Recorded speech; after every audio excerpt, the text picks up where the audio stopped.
Assalaamu calaykum waraxmatullaahi tacaala wabarakaatu guys soo dhawaada youtube channelka gidaanis waa malaas official fadlan channelka daa ku cusubta subscribe saar gambarelka furo si aan daawada u helo daawada muuqaaladeena maanta iyo muuqaal cusub maanta muuqaalkan wuxuu ku saabsan yahay waxaa jira asxaab badan oo isoo weydiisay ama ciladan ay haysato in ay mobilkaaga ku jiraan gmailkaas oo passwordkiisa aadan haynin.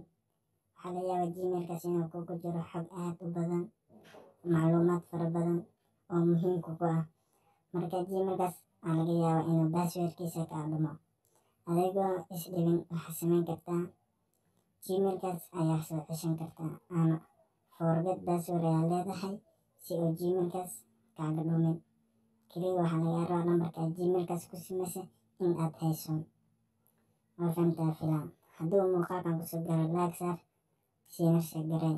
waa mahadsantahay daawashada daawada muuqaalkan.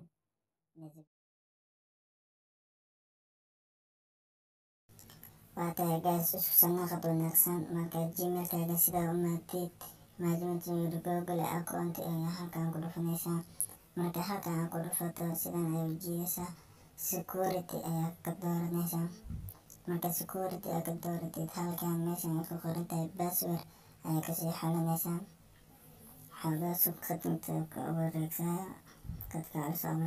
marka halka imaado waxaa leesaa forget password ayaa taabanaysaa. markaa gaabato halka hoose ayaa kasii xalinaysaa. watahay halkan markaa kasii xalto meeshan escape ayaa leedahay. waa kasii saxayna inta markii ku keeno continue ayaa leedahay. markaad continue dhahdid new password oo ku dhahay passwordkaaga cusub aad gelinay.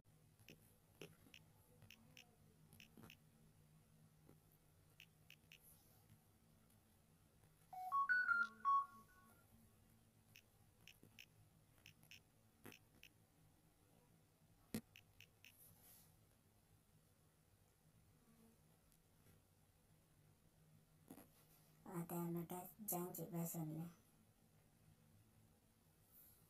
waxaaba waa wareegsanayaa. markaas sidaas janji password aadid si halkan kasii dhufo.